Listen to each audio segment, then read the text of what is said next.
السلام علیکم ورحمۃ اللہ وبرکاتہ۔ محترم بھائیوں، بزرگوں، دوستوں، یہ ہمارا ملیشیا کے سفر نامے کا 10واں حصہ ہے۔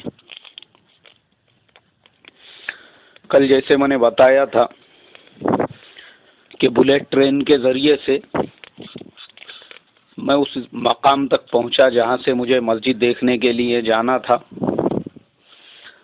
اب جیسے ہی وہاں پر میں پہنچا تو وہاں پہ وہی سسٹم، آپ پلیٹ فارم پر اتر گئے ہیں، وہاں پہ جگہ جگہ ایسکیلیٹر ہے، آپ کو اوپر لے جانے نیچے اتارنے کے لیے آپ کو پیروں سے چلنے کی ضرورت نہیں ہے، آپ اس کے اوپر جا کر کھڑے ہو گئے۔ اب آپ کو پلیٹ فارم سے باہر نکلنا ہے تو وہاں پہ نہ کوئی ٹکٹ چیک کرنے والا ہے، کوئی بھی نہیں ہے، بلکہ وہاں پہ وہ جو کارڈ آپ کو ملا تھا وہ ریٹرن کارڈ ہے آپ کا، آپ بس اس کو ڈور کے اوپر لگائیے، ڈور اوپن ہو گیا، آپ پلیٹ فارم سے باہر نکل گئے۔ اسٹیشن کے باہر بہترین انتظام کیا ہوا ہے، مسجد اور اس کے علاوہ جہاں پہ آپ کو جانا ہے ان مقامات تک کے لیے گورنمنٹ کی بسیں نیچے کھڑی ہوئی ہے۔ اس سے پہلے میں بتا چکا تھا کہ وہاں پہ گورنمنٹ نے فری بسوں کا انتظام کیا ہوا ہے شہر میں گھمانے کے لیے، لیکن اب چونکہ ہم باہر تھے اور وہاں سے بھی ایک اور مقام کی طرف جانا تھا تو وہاں بھی گورنمنٹ کی بسیں چلتی ہیں، وہ بھی ایک دم اعلیٰ قسم کی بہترین سہولیات کے ساتھ، لیکن اس کا کرایہ وہ نمک کے برابر، صرف وہاں کا 1 روپیہ، وہ بھی وہاں پہ کوئی لینے والا نہیں ہے۔ ڈرائیور کے سیٹ کے پاس میں ایک باکس رکھا ہوا ہے، آپ جب اندر داخل ہو رہے ہیں تو جاتے جاتے آپ نے ہی اس کے اندر ڈال دینا، آپ نے ڈال دیے ٹھیک، نہیں ڈالے ویسے چلے گئے تو بھی وہ آپ کو یہ بولنے والا نہیں ہے کہ آپ نے جو ہے پیسے نہیں ڈالے بول کے۔ اس طریقے سے وہاں پہ سسٹم بنا ہوا۔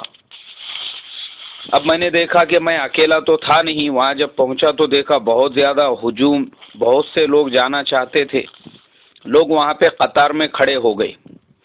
جیسے ہی بس آئی فوراً لوگ اس میں داخل ہونے لگے قطار سے، اور ایک ایک جو وہاں کا روپیہ تھا وہ اس باکس میں ڈالنے لگے۔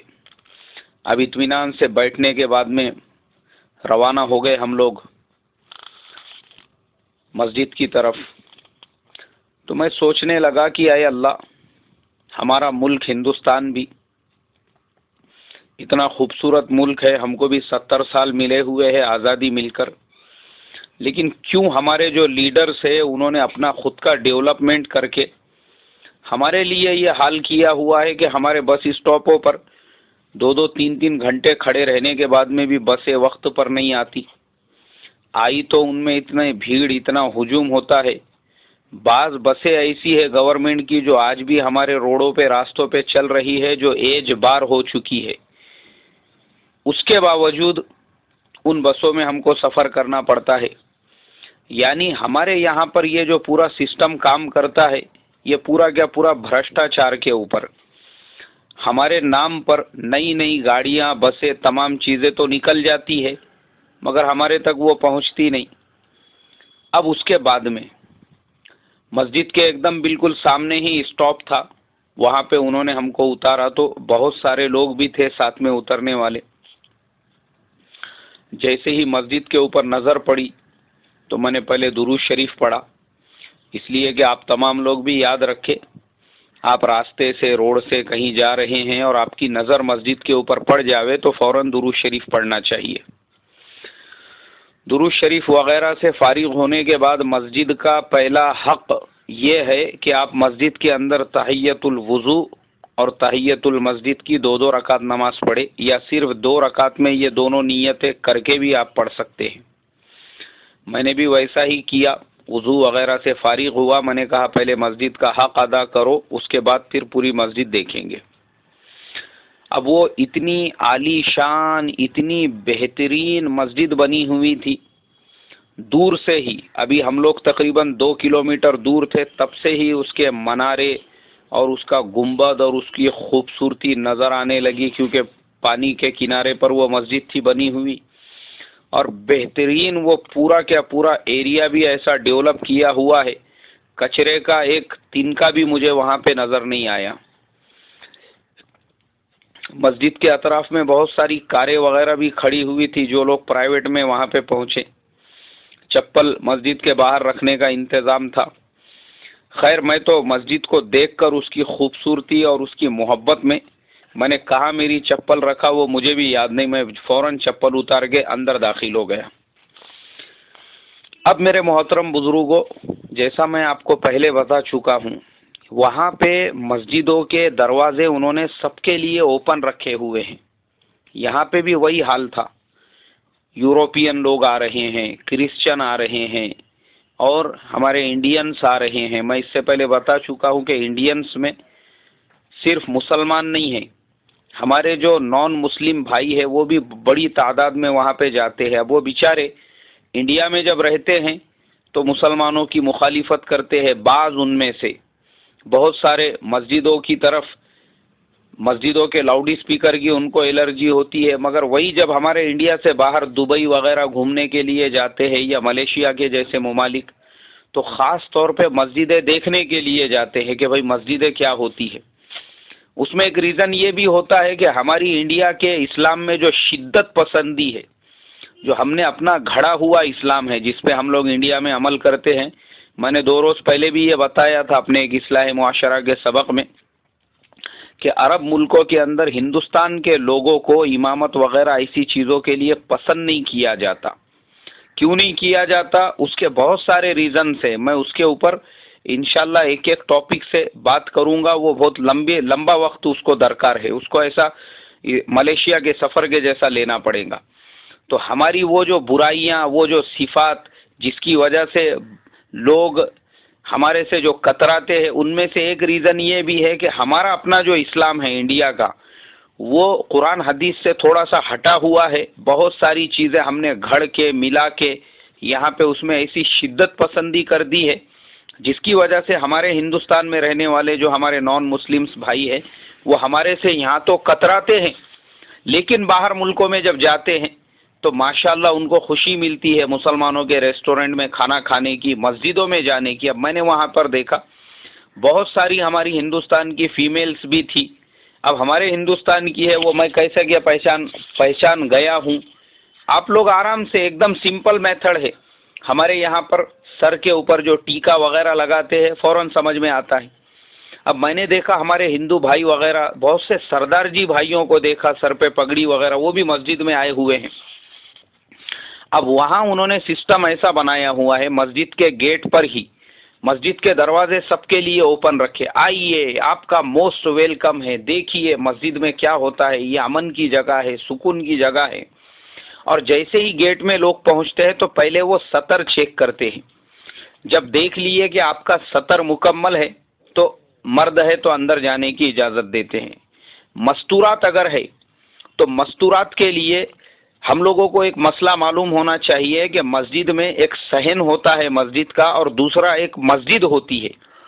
ان لوگوں کا ماشاءاللہ مجھے اتنا بہترین طریقہ کار لگا کہ مستورات کو پہلے چیک کرتے ہیں، اگر وہ عورتیں مسلمان ہیں، پردے میں ہیں، باشرع انہوں نے پردہ وغیرہ کیا ہوا ہے تو ان کو صحن کے اندر جانے کی اجازت دی جاتی ہے۔ مسجد کے اندر تو عورتیں نہیں جاتی ہیں جو نماز کا حصہ ہے۔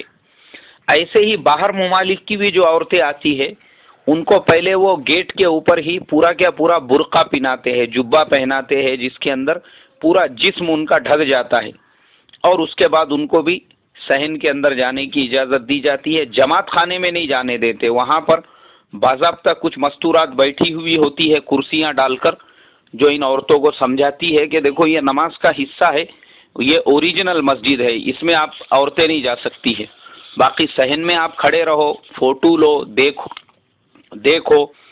اس کے علاوہ جو گائیڈ اور رہبر ہوتے ہیں، جیسا میں نے اس سے پہلے بتایا تھا، یہاں پہ بھی مجھے دیکھنے کے لیے ملے، تو ماشاءاللہ میں نے 2-4 مستورات کو دیکھا کہ وہ 5-5 6-6 کے جھنڈ کو لے کر، جن کو جو لینگویج سمجھ میں آتی ہے ان کو اپنے ساتھ لے کے ان مستورات کو سمجھا رہی ہے مسجد کسے کہتے ہیں۔ میں تھوڑی دیر رکا خاص طور پہ ان کی اسپیچ سننے کے لیے، جو خالہ جان جو ہے انگلش کے اندر سمجھا رہے تھے، تو وہ بتانے لگے اسلام کسے کہتے ہیں، پروفٹ محمد صلی اللہ علیہ وسلم کنہیں کہتے ہیں، وہ کہاں پر آئے، پھر کیوں مدینے کی ہجرت کی.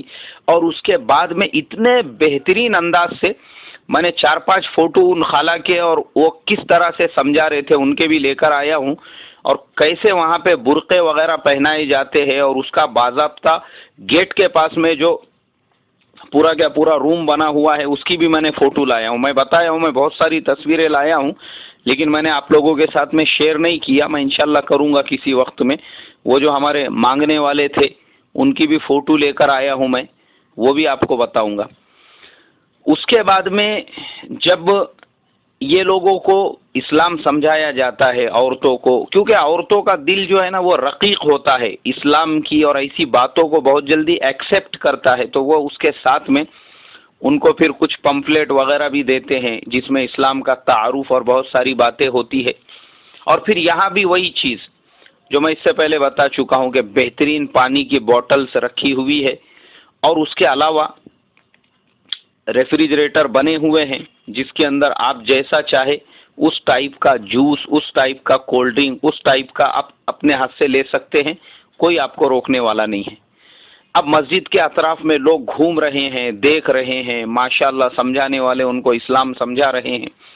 مجھے ایسی دلی خوشی ہوئی، میں سوچنے لگا کہ اے اللہ کب ہمارے ہندوستان کے مسلمانوں میں اتنی میچورٹی آئے گی کہ بیچارے پہلے اپنے والوں کے لیے اپنے سینوں کو کھولیں گے، پھر اپنے دوسرے مسلک والوں کے لیے اپنے سینوں کو بڑا کریں گے، پھر دوسری جماعت اور فرقے والوں کے لیے اپنے دلوں کو بڑا کر کے ہر ایک کا موسٹ ویلکم کریں گے.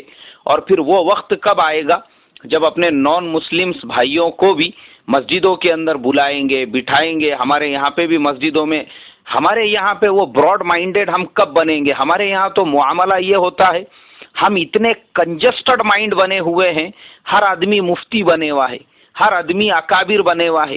جس کو خود کی دھونا نہیں آتی وہ بھی دین کی اور شریعت کے مسائل کے اوپر ایسا سمجھتا ہے کہ اس کا بھی پیدائشی حق ہے بحث و مباحثے کرنا اور بات کرنا. یہ حال ہو چکا ہے ہمارے یہاں پہ. علماء پہ اعتراض کرنا، مفتیوں پہ اعتراض کرنا، بڑوں پہ اعتراض کرنا، بزرگوں پہ. یہ تو ایسا ہو چکا ہے چلر پوٹے گلی کے اندر جو بھری ہوئی لے کے پھرنے والے ویسے بھی جو ہے آج کل یہ سمجھ رہے ہیں کہ ہم نے بھی ان مسائل کے اوپر بحث و مباحثے کرنا اور ہم کو بھی ان پہ اعتراض کرنے کا حق ہے. ہم اتنے کنجسٹڈ مائنڈ بنے ہوئے ہیں. اس کا میں خالی ایک ایگزامپل آپ کو دے کر بات آگے بڑھاتا ہوں.